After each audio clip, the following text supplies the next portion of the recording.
धन्यवाद साहेब. आपल्या या मार्गदर्शनाने निश्चितच कार्यकर्त्यांमध्ये उत्साह संचारलेला आहे आणि निश्चित या ठिकाणी महायुतीचा भगवा फडकेल. या ठिकाणी बहुजन विकास आघाडीच्या नगरसेविका विमल मोहन पाटील, त्याचप्रमाणे माजी नगरसेवक केशव गोविंद पाटील यांचा देखील या ठिकाणी शिवसेनेमध्ये जाहीर पक्षप्रवेश होत आहे.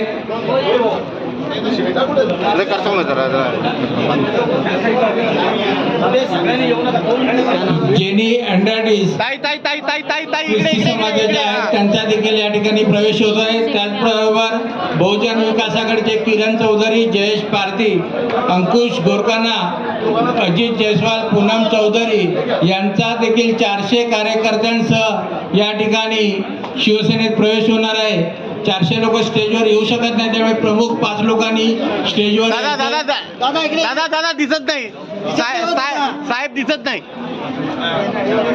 बहुजन विकास आघाडीच्या माजी नगरसेविका विमल मोहन पाटील, त्याचबरोबर केशव गोविंद पाटील यांचा या ठिकाणी शिवसेनेमध्ये जाहीर पक्षप्रवेश होत आहे. शेकडो कार्यकर्त्यांसाठी त्यांनी शिवसेनेमध्ये प्रवेश केलेला आहे. त्याचबरोबर जेनी अंडंडीज